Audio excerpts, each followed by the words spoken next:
नमस्कार दर्शकबिन, सगरमाथा टेलिभिजनको एसटिभी च्याटमा म यहाँहरूलाई हार्दिक स्वागत गर्दछु। जीवराम भण्डारी। आज यहाँहरू सामुन्ने उपस्थित हुनुहुन्छ प्रदीप गेवाली। उहाँ नेकपा एमालेका सचिवालय सचिव हुनुहुन्छ, त्यस्तै पूर्व मन्त्री। उहाँसँग आज म नेपालको पछिल्लो विकास भएको राजनीतिक घटनाक्रममा केन्द्रित रहेर कुराकानी गर्नेछु। सर्वप्रथम उहाँलाई स्वागत गर्छु। स्वागत छ यहाँलाई। धन्यवाद। यो पछिल्लो अलिकति क्रुसियल अवस्था नेपालको राष्ट्रिय अन्तर्राष्ट्रिय सबै घटनाक्रम हेर्दा पनि ठुला राजनीतिक दल, खास गरी नेपाली काङ्ग्रेस र नेकपा एमाले र अर्को नेकपा माओवादी जोड्दा पनि हुन्छ, सहयात्रा गरेर जानुपर्छ भन्ने मान्यता राख्ने मान्छेहरू बहुत ठुलो सङ्ख्यामा छन्। तर यसो घटनाक्रम हेर्दा सहयात्रा टुटेको देखियो।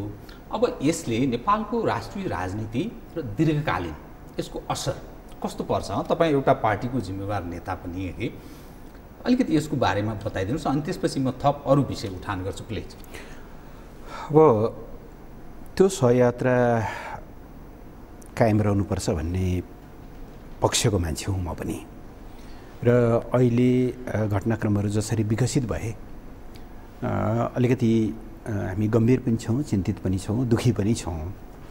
दुर्भाग्य कहाँनिर भयो भनेदेखि जति बेला दोस्रो संविधान सभाबाट संविधान निर्माण गर्ने एउटा निर्णायक चरणमा हामी थियौँ, एउटा प्रश्न हाम्रो अगाडि थियो, कतै दोस्रो संविधान सभा पनि असफल हुने हो कि, दोस्रो संविधान सभाले पनि पहिलो संविधान सभाकै नियति भोग्नुपर्ने हो कि।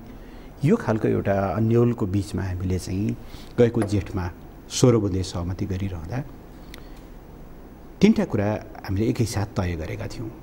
पहिलो, यो दोस्रो संविधान सभालाई त्यो दुर्घटनाबाट जुन कुनै मूल्यमा जोगाउनुपर्छ र यसबाट संविधान निर्माण गर्नुपर्छ। एक।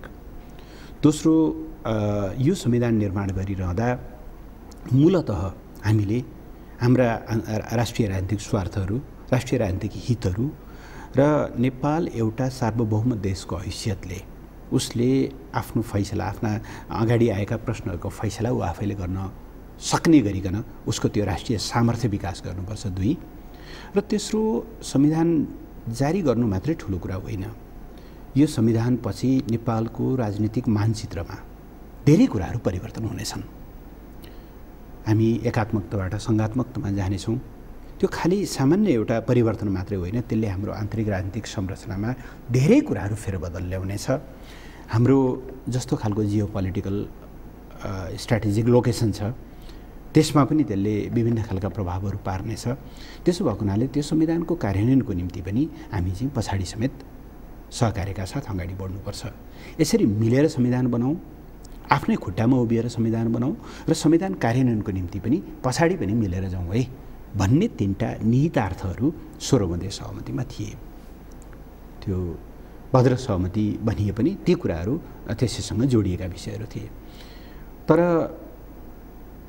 संविधान जारी गर्ने दिन नजिक आउँदै गर्दा काङ्ग्रेसको मुड अचानक परिवर्तन भएको देखियो, खास गरेर काङ्ग्रेसका कतिपय नेताहरूको।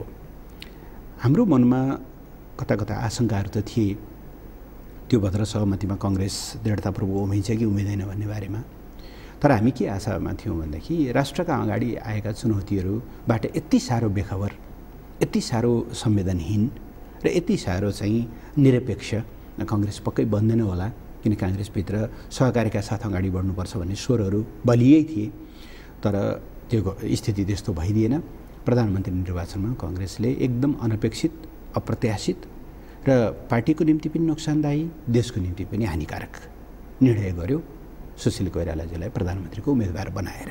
त्यो सहकार्य गर्नुपर्छ भन्ने पक्ष हिजो प्रिभेल गरेको थियो काङ्ग्रेसमा, आकस्मिक कसरी त्यो कमजोर भयो? किनभने हिजोको दिनमा त सहयात्रा थियो तपाईँहरूको।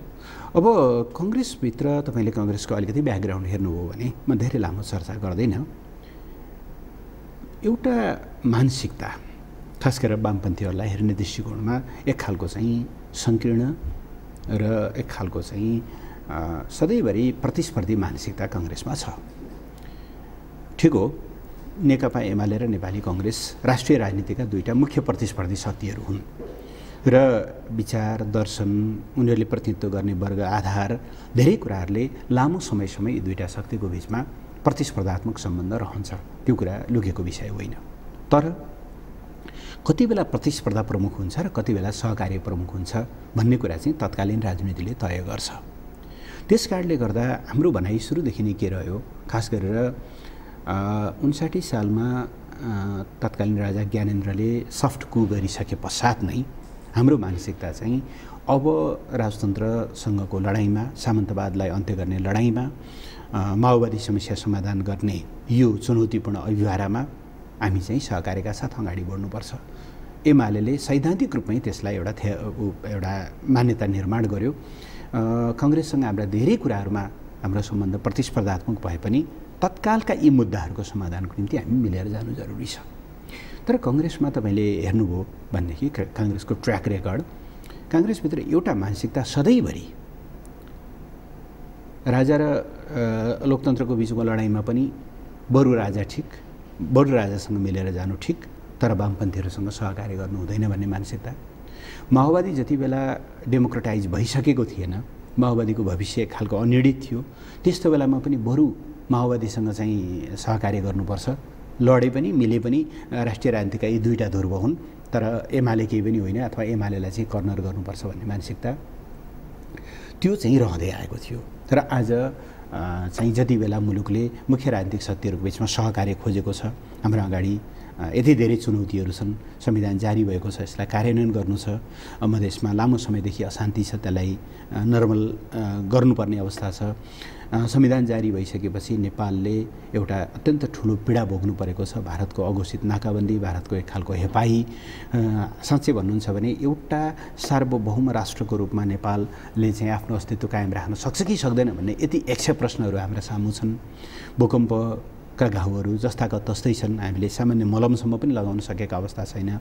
र यो संविधान जारी भइसकेपछि मुलुकले खोजेको समृद्धि, मुलुकले खोजेको चाहिँ जनतालाई एउटा जनताको सुख सुविधा, जीवनस्तर वृद्धि, यी सबै कुराको निम्ति हामी दलहरू मिलेर जानुपर्ने आवश्यकता हो। तर यी सारा कुराहरूप्रति बेखबर रहेर काङ्ग्रेसभित्र एउटा पक्ष चाहिँ एमालेलाई प्रतिस्पर्धी ठान्नुपर्छ, प्रतिस्पर्धा बिनाको लोकतन्त्र दिगो हुँदैन, संसदमा बलियो प्रतिपक्ष जरुरी हुन्छ। मानौ हामी नर्मल अवस्थामा छौँ जस्तो गरिकन त्यो एउटा पक्ष चाहिँ अलिकति बलियो भयो, त्यहाँभित्र धेरै प्रयास गर्नुभयो साथीहरूले। राष्ट्रिय कारणले कि त्यो अन्तर्राष्ट्रिय कारणले पनि हो, त्यस कुनै इम्प्याक्ट तपाईँको एनालाइसिस सुनाउनु। बाह्य कारणहरू पनि छन्, बाह्य कारणहरू पनि छन्। जुन शक्तिले 16 मध्ये सहमतिलाई सही ढङ्गले कार्यान्वयन हुन नदिन अथवा 16 मध्ये सहमति भएदेखि नै जो शक्तिहरू चाहिँ अलिकति नाराज थिए, नाखुस थिए, नेपालका राजनीतिक दलहरूले आफ्नो मुद्दाको फैसला आफै गर्ने भए, यिनीहरू आफ्नै खुट्टामा उभिने भए, नेपालको राष्ट्रिय राजनीति एक किसिमले बिस्तारै नियन्त्रणभन्दा बाहिर जाने भयो, आफ्नो नियन्त्रणभन्दा भन्ने खालको, खास गरेर धेरै अगाडिदेखि नै हाम्रो भारतमाथिको एक खालको परनिर्भरता आर्थिक रूपले, राजनीतिक रूपले हरेक हिसाबले बढ्दै गएको स्थिति हो। र 12 मध्ये सहमति पछाडि राष्ट्रिय राजनीतिको कोर्स यस्तो हो, म 12 मध्ये सहमतिलाई, समझदारीलाई गलत भन्दिनँ, त्यति बेला भारतले गरेको सहयोग सद्भावलाई पनि मैले अन्यथा ठान्दिनँ। तर त्यस बापत भारतको शासक वर्गमा कस्तो खालको एउटा मानसिकता विकास भयो भनेदेखि नेपालका प्रत्येक मुद्दाहरूको छिनोफानो गर्ने हामी चाहिँ त्यो निर्णायक ठाउँमा हौँ, माइक्रो म्यानेजमेन्टको तहसम्म चाहिँ भारतको मानसिकता विकास भयो। कतिपय मान्छेहरूले भन्छन् त्यो अलिअलि अतिरञ्जना होला, तर आंशिक सत्यता के छ भने अहिलेको लडाइँ चाहिँ 12 बजे भर्सेस 16 बजे भन्छन् नि, त्यस्तै खालको जस्तो। र त्यो 16 बजे गरिसकेपछि भारतको एउटा पक्ष, भारतको संस्थापनको एउटा पक्षलाई चाहिँ नेपालको राजनीति हाम्रो ग्रिपभन्दा बाहिर जान थाल्यो भन्ने खालको चाहिँ जुन एउटा मानसिकता विकास भयो, त्यो शक्ति जुन कुनै मूल्यमा यी 3 दलको बिचको एकता तोड्न चाहन्थ्यो, उनीहरू सफल भए भन्नुपर्छ। अब काङ्ग्रेसभित्रको त्यो चाहिँ वामपन्थीलाई हेर्ने, नकारात्मक सोच राख्ने, अहिलेको राष्ट्रिय राजनीतिमा मिलेर अगाडि बढ्नुपर्छ भन्ने त्यो दायित्व बोध नहुने पक्षलाई चाहिँ कहीँ न कहीँ त्यो सोचले चाहिँ प्रभावित गर्यो भन्ने मलाई लाग्छ। त्यो 12 बुँदे जो सहमति, समझदारी, सम्झौता जे भन्नुहोस्, त्यो जसरी भयो नि त्यसलाई ठिकै भन्नुभयो होइन। तर कतिपय मानिसहरू अहिले पनि के दृष्टिकोण राख्ने गर्छन् भने यो चाहिँ आफू अनुकूलको व्याख्या भयो। त्यो 12 बुँदे जुन ढङ्गले गरियो त्यसको निरन्तरता दिँदाखेरि एउटा मधेसको मुभमेन्टको, त्यो मधेसको चक्षुबाट हेर्दा अहिले मधेस केन्द्रित दलहरूले त्यो पक्षको सहयोग लिनु र 12 बुँदे उस्तै प्रकृतिको किन त्यसलाई र त्यसलाई अलग ढङ्गले हेरिनुपर्छ र हेरिनु हुँदैन भन्ने दृष्टिकोण राख्ने पनि रहेछ। दुईवटा नितान्त भिन्न कन्टेक्स्ट हुनु भन्ने म ठान्छु। 12 बुँदे जति बेला हामी गर्दै थियौँ, मैले त्यसलाई आधारभूत रूपमा ठिक किन भनिरहेको छु भने त्यतिन्जेल 15,000 भन्दा बढी जनताको नागरिकहरूको ज्यान गइसकेको अवस्था थियो। नेपाल भयानक एउटा आन्तरिक द्वन्द्वमा थियो र त्यो द्वन्द्वले नेपाललाई नजानिदो गरी एउटा असफल राष्ट्रको दिशातिर धकेल्दै थियो। देशको जिम्मेवार राजनीतिक शक्तिहरूले कुनै न कुनै बिन्दुमा त्यो रक्तपातलाई रोक्नै पर्थ्यो, देशमा शान्ति कायम गर्नै पर्थ्यो पहिलो। दोस्रो, राजा ज्ञानेन्द्र उनको चरम एउटा तानाशाही महत्त्वाकांक्षाका कारण उनले भयभरका सबै इन्स्टिट्युसनहरूलाई, लोकतान्त्रिक इन्स्टिट्युसनहरूलाई समाप्त पारेर उनी चाहिँ देशमा एउटा अकण्टक राज्य निर्माण गर्ने बाटोमा अगाडि बढ्दै थिए। यो दुईटा कन्टेस्टमा गरिएको बाह्रमधे सहमति, त्यसको निम्ति भारतबाट प्राप्त सहयोग या सद्भाव जे भन्नुहोस्, त्यो कुरा र आज मुलुकमा गणतन्त्र कायम भएको छ, आज मुलुकमा संघीयता कायम भएको छ, आज मुलुकमा समावेशी राज्य निर्माण भएको छ। भोलि दिउँसोदेखि नेपालले चाहिँ नेपालका 5वटा जुन मुख्य सम्मानीय भनेर हामीले जसलाई विभूषण दिन्छौँ, सम्मानीय 5वटा पदमध्ये 2टामा महिलाहरू चाहिँ स्थापित हुन जाँदै हुनुहुन्छ भन्दा त्यस्तो कन्टेक्स्टमा गरिएको आन्दोलनको त कुनै तुलनै हुन्छ जस्तो मलाई लाग्दैन। होला होइन, भारतले मैले यसैमा जोड्न चाहे एउटा वाक्य पुरा गर्छु। होला मधेसका साथीहरूले उहाँहरूले भने जस्तै खालको संघीयता छैन होला, उहाँहरूले भने जत्तिकै रेसियोमा समावेशिता छैन होला, केही गुनासाहरू होला जसको बारेमा बसेर छलफल गर्न सकिन्छ। तर त्यसको निम्ति अहिले भारतबाट लिइने सहयोग त्यो पनि कस्तो त भन्दा सर्वसाधारण नेपाली जनताको घाँटी निमुठेर सर्वसाधारण जनतालाई चाहिँ निसासिने बनाएर गरिने नाकाबन्दीको तहसम्मको भारतीय सहयोग, उहाँहरूकै भाषामा भन्ने भने भारतीय सहयोग र देशमा चरम निरङ्कुश राजतन्त्र भएको र देशमा चाहिँ रक्तपात मचिएको बेलामा मुलुकलाई शान्ति र लोकतन्त्रतर्फ फर्काउनको निम्ति लिएको सहयोगको त कुनै तुलनै हुँदैन। यो तुलनीय विषय नै हो जस्तो मलाई लाग्दैन। होइन, मधेसको दृष्टिकोणबाट हेर्दा उनीहरू के ठान्छन् भने समग्र मधेस एक प्रदेशको जो हाम्रो नारा थियो त्यसमा हिजोका दिनमा काङ्ग्रेस र एमालेको नेतृत्व पङ्क्ति, माओवादीको नेतृत्व पङ्क्तिले सहमति जनाएको थियो। पछि हामी 2 प्रदेशमा आयौँ, अहिले किन विमुख भयो र यस्तो अवस्थामा हामीले छिमेकीको सहयोग जसरी 12 बुँदे दिल्ली सहमति, यो त्रिपक्षीय चौपक्षीय जे भन्नुहोस्, सहमति हुँदा त्यो पक्षले लियो, हामीले त्यो पक्षमा लिन किन नहुने भन्ने त्यो मधेसको चक्षुबाट हेर्नेहरूको यस्तो ओपिनियन रहेछ। मैले त्यही भने कि मैले अघि त्यही शब्द भनेको थिएँ, उहाँहरूले भने जस्तो संहिता छैन होला, तर कि यो संविधान संहिता विरोधी संविधान हो र समावेशिता विरोधी संविधान हो र पहिलो कुरा त त्यो तुलनै मिलेन। एक। दोस्रो, यो भनाइ कि विगतमा एमाले, माओवादीले अथवा काङ्ग्रेसले चाहिँ एक मधेस एक प्रदेशको चाहिँ मागमा, मधेसी मोर्चाको मागमा चाहिँ समर्थन जनाएका थिए, यो इतिहासप्रतिको एउटा मजाक हो, इतिहासको चाहिँ गरिएको एकदमै भनौँ न चाहिँ अपव्याख्या हो। पहिलो संविधान सभाको पूर्व सन्ध्यामा 2064 साल फागुनमा मधेसी मोर्चासँग चाहिँ त्यति बेला 8 बुँदे सहमति भएको छ। उहाँहरूले टेक्ने एउटा प्रयोग गर्ने एउटा शब्द छ, त्यसभित्रको एउटा प्रोभिजन छ जसले भन्छ कि स्वायत्त मधेस प्रदेशको मधेसी जनताको चाहना र अरू विभिन्न भूभागका जनताको चाहिँ स्वायत्त प्रदेशको चाहनालाई ध्यानमा राख्दै त्यसको आधारमा संहिता निर्माण गरिनेछ। भाषा यही हो। यसले कोही पनि सम्मु देखिएका सबै ठाउँहरूमा मधेस प्रदेश हुन्छ भनेको छैन र खुद त्यो एक मधेस एक प्रदेशको त खुद मधेसबाटै मतलब चाहिँ अस्वीकृत भएको नारा हो। त्यस कारणले गर्दाखेरि उहाँहरूले एक मधेसबाट 2 मधेसमा गएर ठुलो कुनै गुण लगाएको भन्ने कुरै होइन, त्यहाँका जनताको चाहनाको कुरा हो। आज उहाँहरूले चाहिँ मधेस प्रदेशलाई तन्काएर झापासम्म पुर्याउनुपर्छ भनिरहँदा के झापामा एकजना कोही त्यहाँको निर्वाचित जनप्रतिनिधि, त्यहाँको कुनै कम्युनिटी हामी चाहिँ के भन्दाखेरि यो चितवनसम्म चाहिँ तन्किने मधेस प्रदेशमा बसौँ भन्न तयार छ र? मोरङको बहुसङ्ख्यक जनता त्यो भन्न तयार छ र? सुनसरीको बहुसङ्ख्यक जनता तयार छ र? त भन्दाखेरि त यो त मधेसका केही एलिटहरू, पोलिटिकल एलिटहरूले भोलि आफूलाई चाहिँ अनुकूल हुने एउटा चाहिँ रेखाङ्कन गर्न खोजेको कुरा मात्रै हो। त्यस कारणले पहिलो त माग स्वयं पनि आफैमा त्रुटिपूर्ण छ। त्यसमाथि मैले फेरि तेस्रोचोटि तपाईँ मार्फत जोड दिएर भन्न चाहन्छु, निरङ्कुश राजतन्त्र भएर देशमा चाहिँ टेलिफोन काटिएर इन्टरनेट काटिएर नेताहरू घर घरमा नजरबन्द भएर थुनिएर एउटा नाङ्गो तानाशाही मुलुकमा चल्न लागिरहेको बेला लोकतन्त्रको निम्ति एउटा सद्भाव, त्यो पनि कुनै अरू त्यति बेला कुनै नाकाबन्दी गरे पनि होइन, केही पनि होइन, जम्मा जम्मी भारतले त्यति बेला गरे भने चाहिँ देशको आन्तरिक द्वन्द्वमा चाहिँ नेपाली सेनालाई हतियार सप्लाई गर्दैन भने त्यति मात्रै कुरा हो। अन्यथा अरू कुनै सप्लाई आदि इत्यादि कुरामा त्यो त्यति बेला राजनीतिक दलहरूले प्राप्त गरेको सहयोग र अहिले भारतको चाहिँ नाम लिएर या हाड लिएर अथवा भारतले गरेको अघोषित नाकाबन्दीलाई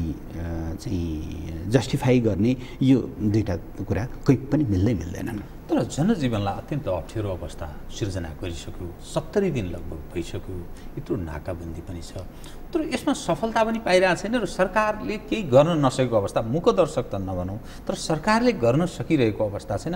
विकल्पहरूको बारेमा तत्काल फास्ट डिसिजन गरेर अघि बढ्ने त्यस्तो अवस्था पनि कुनै सिर्जना गरेको जस्तो देखिँदैन। यो त ठुलो समस्या हो नि त। अब गर्ने के त, निदान कसरी? निश्चय नै। अब यसको दुईटा बाटो छ।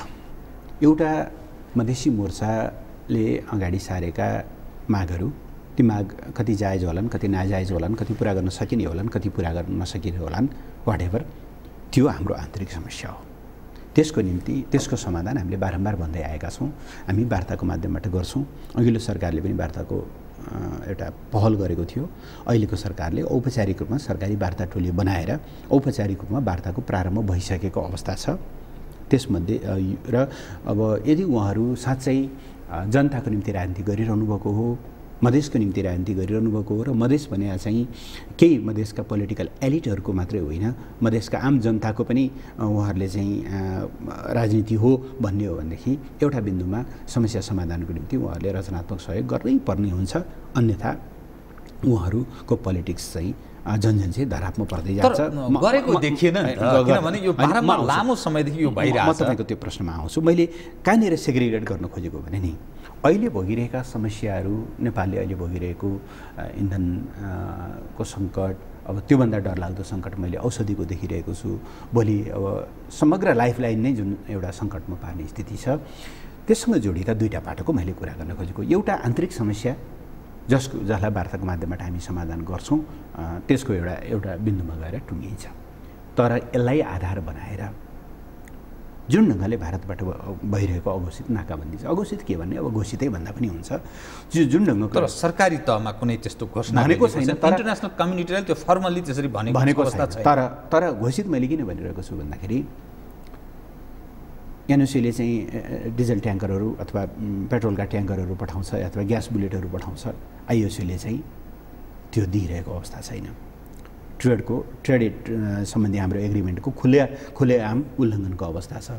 र तेस्रो मुलुकबाट हामीले ल्याएका सयौँ कन्टेनर सामग्रीहरू कलकत्तामा थुनिएका छन् या अरू ठाउँमा थुनिएका छन् र हाम्रो चाहिँ पारवहन सम्बन्धी चाहिँ एउटा निर्वाध जुन एउटा भूपरिवेश राष्ट्रले पाउनुपर्ने चाहिँ जुन पारवहन सुविधा हो, त्यो समेत उल्लङ्घन भएको अवस्था छ। खैर, नाममा नजाउँ, घोषित अघोषित जे होस्, नेपालमा चाहिँ भइरहेको यो नाकाबन्दी, यी दुईटा नितान्त भिन्नै विषय हुन्। अब तपाईँको जुन मुख्य जिज्ञासा छ कि पीडा त छ नि त, यसको चाहिँ विकल्प के भन्दा मैले त्यही दुईटा कुरा भन्न खोजेको। विकल्प नम्बर 1, राजनीति जोडिएका समस्याहरूको कुरालाई हामीले राजनीतिक ढङ्गले समाधान गर्ने कोसिस गरिरहेका छौँ, वार्ताको माध्यमबाट समाधान गर्ने कोसिस गरिरहेका छौँ। हामीले भनेका छौँ मधेसी मोर्चालाई संविधान असंशोधनीय दस्तावेज होइन, संशोधन गर्न हामी तयार छौँ।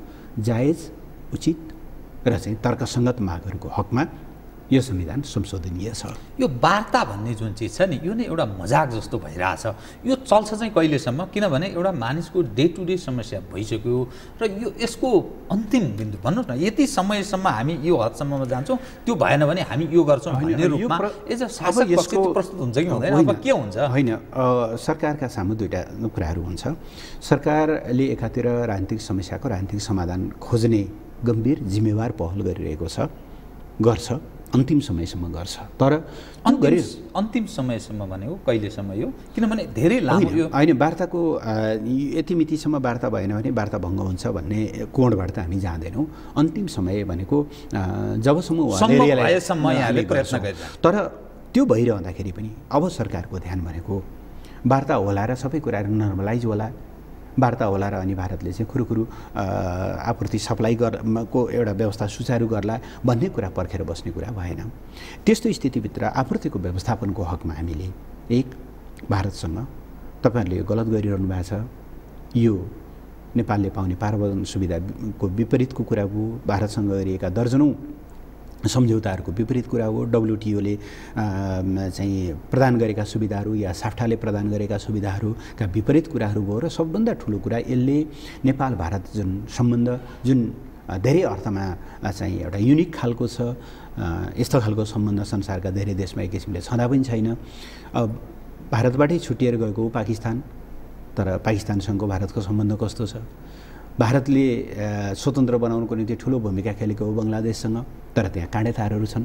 तर नेपाल र भारत एउटा यस्तो सम्बन्धमा बाँधिएका छन् जसमा नेपाल सदैव स्वतन्त्र हो तर पनि खुला सिमाना छ। संसारमा कमै देशमा मात्र यस्तो हुने गर्छ भन्दाखेरि यो सम्बन्ध बिग्रिरहेको छ। यसले तपाईहरुलाई लाग्ला कि तपाईहरुले चाहिँ केही कुराहरू जितिरहेका छौं, नेपालसँग बदला लिइरहेका छौं, तर नेपालले त पीडा मात्रै भोगिरहेको छ। गुमाउने कुरा भन्ने हो भने साखको हिसाबले, प्रतिष्ठाको हिसाबले, सबै हिसाबले चाहिँ तपाईहरुले गुमाइरहनु भएको छ र यो कसैको पनि हितमा छैन। हामीले भारतसँग एकातिर यो ढंगले कुरा भारतलाई कन्भिन्स गर्ने, विश्वासमा लिने पहिलो कोसिस गरिरहेका छौं। हामीले कूटनीतिक पहल गरि नै रहेका छौं, विभिन्न माध्यमबाट यो सन्देश चाहिँ हामीले सम्प्रेषित गरि नै रहेका छौं। तर अब के कारणले हो भारतको इस्टाब्लिशमेन्ट आजका मितिसम्म चाहिँ कहीँ कतै पनि लचिलो हुने देखिएको छैन। संस्थापन पक्ष अब यस्तो स्थितिभित्र भारतको मात्रै मुख ताकेर बस्ने कुरा पनि भएन। एउटा स्वतन्त्र देशको हैसियतले स्वतन्त्र ढंगले व्यापार गर्ने कुरा र त्योभन्दा पनि ठुलो कुरो जनतालाई चाहिँ संकटबाट मुक्त गर्नको निम्ति त राज्यको पहिलो दायित्व हो।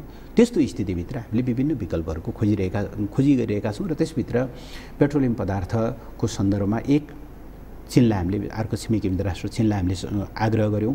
उहाँहरूले बडो सदासहायतापूर्वक 1000 टन करिब 13 लाख लिटर पेट्रोल अब 1-2 दिनभित्रमै उहाँहरूले चाहिँ नेपाल पठाइदिने कुरा गर्नुभएको छ।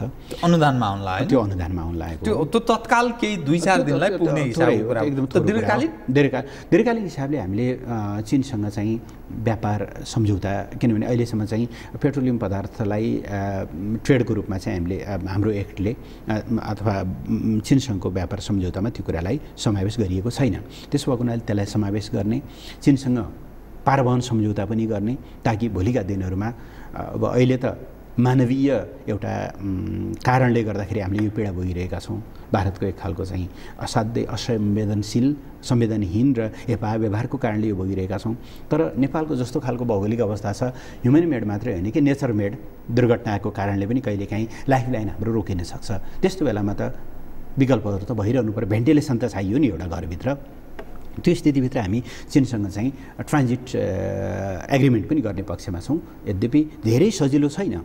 चीनको भाइबलको दृष्टिकोण तपाईँ भर्खर चीनबाट पनि फर्कनुभयो, त्यो तहमा तपाईको केही कुराकानी पनि भयो? डेफिनेटली हामीले कुराकानी गरेका छौं। अब भाइबिलिटीको कुरा कस्तो छ भन्नुहुन्छ भने तपाईले एकदम सही प्रश्न उठाउनुभयो। अहिले चीनले एउटा केही आन्तरिक कारणहरू छन्।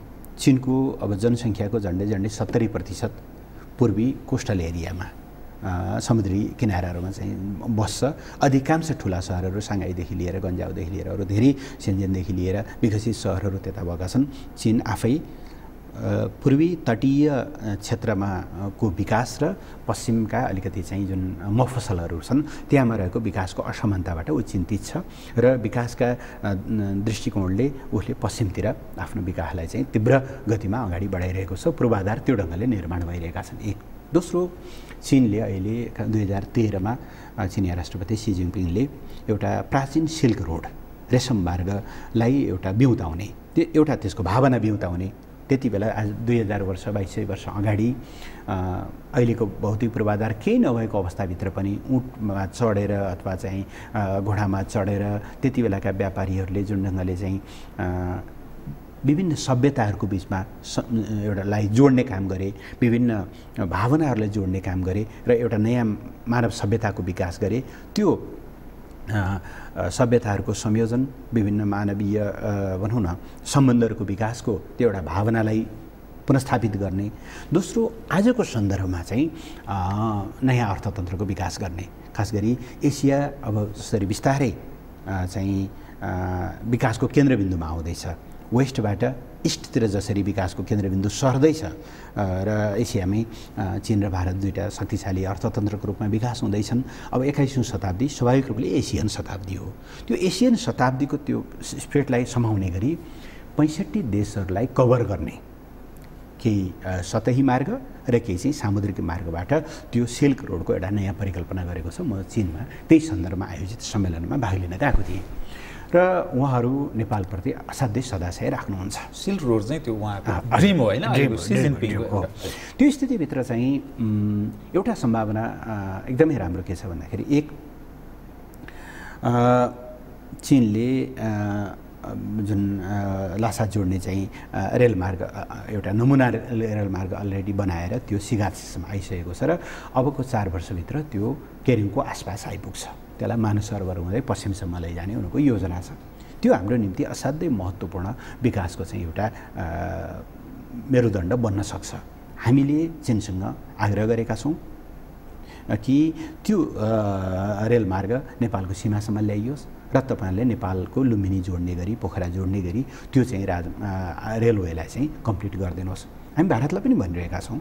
अहिले जतिसुकै तिक्तता भए पनि हामी भारतसँगको सम्बन्धलाई नयाँ सिराबाट अगाडि बढाउन चाहन्छौँ। हामी भन्ने छौँ भारतलाई तपाईँहरूले पशुपतिनाथ जोड्ने गरिकन चाहिँ रेलमार्ग बनाइदिनुहोस् होइन।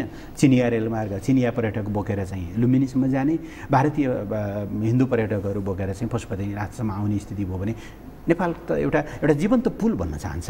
त्यस हिसाबले जाँदा तपाईँले जुन सम्भावनाको कुरा गर्नुभएको थियो, सम्भावनाको एउटा स्थिति भनेको त्यो रेलमार्ग जुन अहिले सिगाचीसम्म नेपालको सीमादेखि करिब तातोपानीदेखि करिब 400 किलोमिटर पर छ, त्यहाँसम्म आइपुगेको हुनाले सम्भावना छ।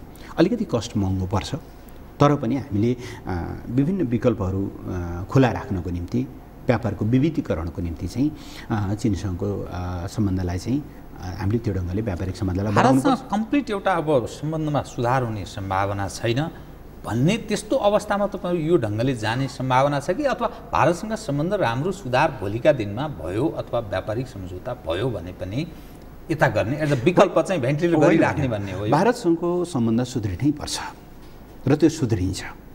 केही स्वार्थी राजनीतिज्ञहरू, केही स्वार्थी ब्युरोक्र्याट्सहरू, केही स्वार्थी र सङ्कीर्ण चाहिँ सेक्युरिटी अफिसरहरूले आफ्ना इगोहरू, आफ्ना स्वार्थहरूको कारणले नेपाल भारत यो एउटा राम्रो सम्बन्धलाई अहिले यस्तो होस्टेज बनाएको भए पनि मैले भारतका मिडियाहरूलाई फलो गरिरहेको छु, भारतको पोलिटिक्सलाई फलो गरिरहेको छु।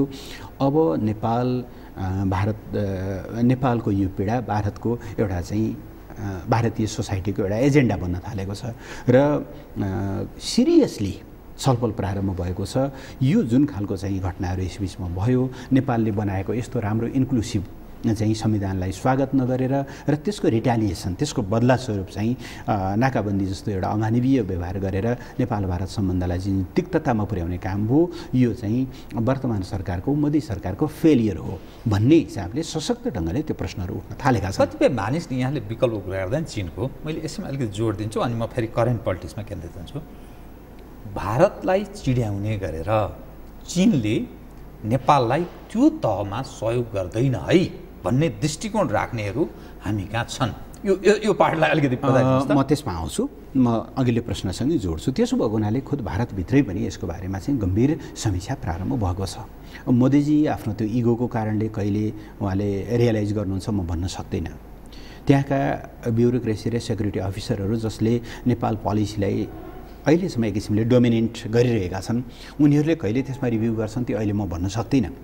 तर एउटा न एउटा बिन्दुमा भारतले रियलाइज नगरी उपाय नै छैन। समय लिन सक्छ, यसले अलि लामो समय जान सक्छ। एनिवे, मैले देशको एउटा जिम्मेवार, पार्टीको एउटा जिम्मेवार कार्यकर्ताको हैसियतले र सरकारको पनि भावनाको प्रतिनिधित्व गर्दै मैले के भन्छु भनेदेखि भारतसँगको सम्बन्धलाई हामीले नयाँ ढङ्गले अगाडि बढाउनुपर्छ। नेपाल भारत सम्बन्ध यो बिटरनेसमा लामो समयसम्म रहन सक्दैन। तर भोलि नयाँ ढङ्गले भन्दा मैले यसमा जोड दिएँ, पूर्व सम्झौता सहमति सन्धिहरूमा बारेमा नि रिभ्यू गर्ने त्यस्तो डेफिनेटली। अब मैले 5-7 वर्षदेखि एउटा शब्द प्रयोग गरेको छु। मैले त्यो बिएचयुमा बनारस हिन्दू विश्वविद्यालयको एउटा सेमिनारमा जाँदा नेपालको तर्फबाट एउटा कार्यपत्र प्रस्तुत गरेका थिएँ। पहिलोचोटि त्यहाँ शब्द प्रस्तुत गरेँ। पछि भारतका दिल्लीका केही थिङ्क ट्याङ्कहरूसँगको कुराकानीमा पनि मैले त्यो शब्द भनेको छु। अङ्ग्रेजीमा रिडिजाइन र रिडिफाइन गर्ने बेला भएको छ नेपाल भारत सम्बन्ध।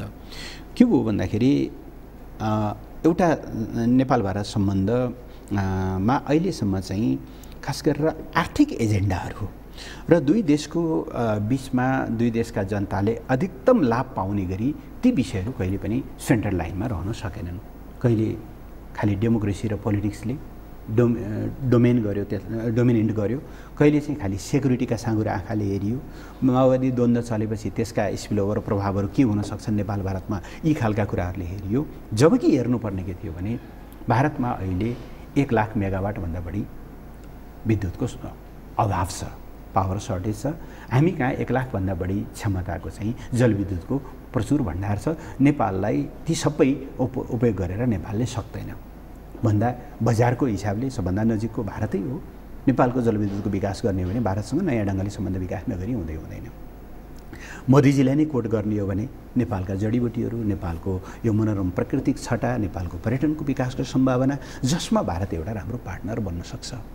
त्यसो हुँदा मैले नयाँ सम्बन्धमा विकास भनेको के हो भने अब आर्थिक विकासलाई केन्द्रबिन्दुमा राखेर दुवै देशले परस्पर लाभ हुने गरी।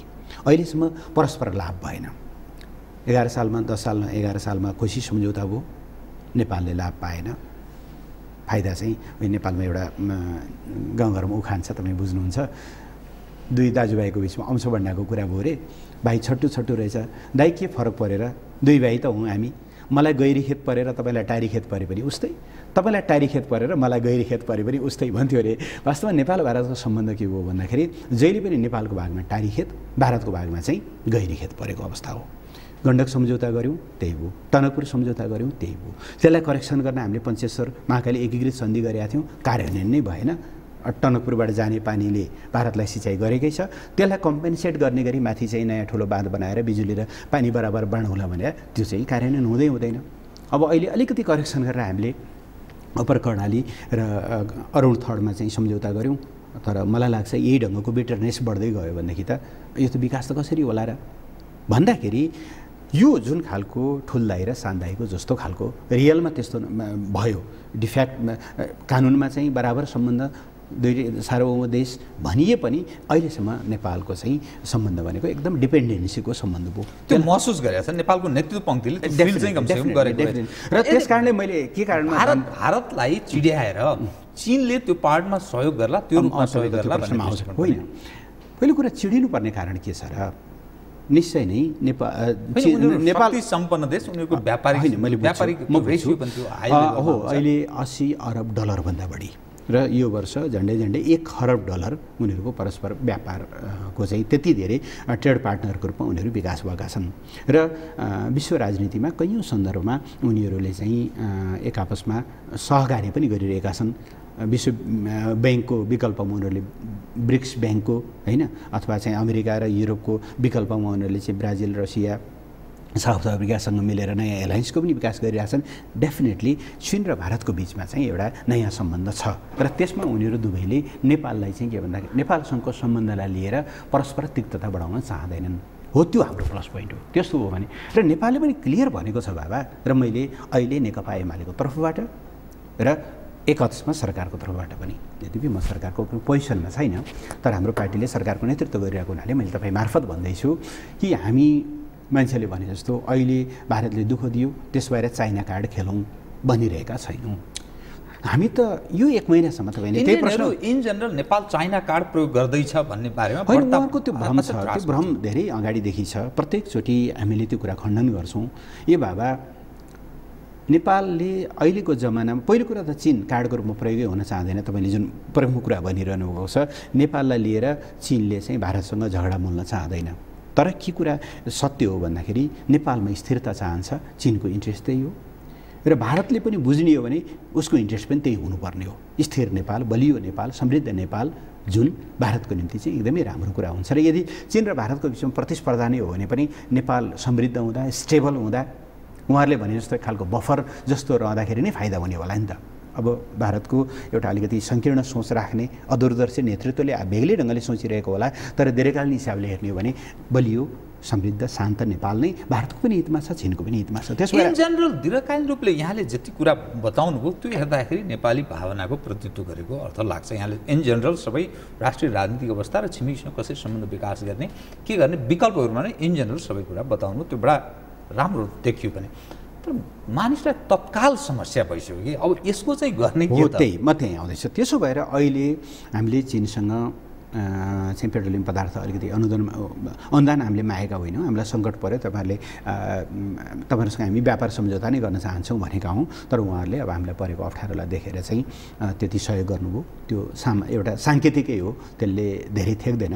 दीर्घकालीन हिसाबले हामीले के यो घटनाबाट एउटा पाठ के सिकियो, अघि तपाईँले नेतृत्वले साँच्चै रियलाइज गरे आऊ त भन्दै हुनुहुन्थ्यो नि, दुईवटा घटनालाई हामीले प्रकारान्तरले धन्यवाद दिनुपर्छ।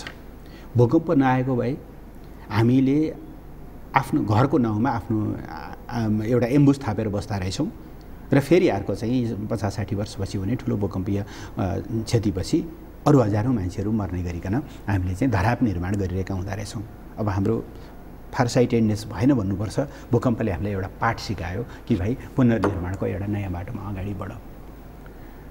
भारतीय अघोषित नाकाबन्दीले हामीलाई सिकायो कि धेरै कुराहरूमा हामी त खत्तम भएका रहेछौँ है। नभए कस्तो भनेदेखि अब पैसा आएकै छ, तपाईँले किन्न पाउनुभएकै छ, खुरुखुरु चाहिँ अब म लामो समय बुटोल बसेँ, अब मैले बुटोलमा गएर सामान किन्नुभन्दा अथवा बाहिर गएर सामान किन्नुभन्दा खुरुर मोटरसाइकलमा चाहिँ के भन्दाखेरि सुनौली गयो, अब ट्याक्स लाग्दैन, केही लाग्दैन। त्यसले त हामीलाई त कति धेरै परनिर्भर बनाएको रहेछ भन्दाखेरि कहीँ न कहीँ हामी यस्तो अप्ठ्यारोमा रहेछौँ भन्ने कुराको पाठ जरुरी थियो। त्यो पाठ हामीले सिकेका छौँ र यो पाठ सिक्नु यसले हामीलाई दुईवटा कुराको पाठ सिकाएको छ। एक, जति कुराहरू गर्न सकिन्छ हामी आत्मनिर्भर बनौँ। कृषिमा 1 खरबभन्दा बढी हाम्रो अनावश्यक रूपमा गइरहेको छ।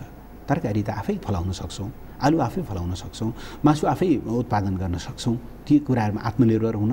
दोस्रो, ऊर्जाको यति ठुलो भण्डार छ, अहिले हामीसँग पर्याप्त मात्रामा कमसेकम 2000 मेगावाट मात्रै बिजुली हामीसँग चाहिँ नियमित, त्यो लोड सेडिङ हुँदाको 2000 होइन कि 2000 मेगावाट रेगुलर हुन्थ्यो भने ग्यासको यति धेरै हाहाकार हुँदैन थियो होला, बिजुली चुलो बालेर पनि जनताले खान पाउँथ्यो होला र सरकारले सङ्कटको बेलामा चाहिँ सब्सिडी दिन्थ्यो होला। भएको चिज पनि हामीले गरेनछौँ नि त भन्दा यसले हामीलाई पाठ सिकाएको छ, हामी अगाडि बढ्छौँ। तर तपाईँको मूल प्रश्नमा मैले फेरि फोकस गर्छु कि अहिले हामीले गरिरहेका यी कुराहरू कसैका विरुद्ध लक्षित छैनन्, कसैको विरुद्ध लक्षित हुनुपर्ने जरुरी पनि छैन।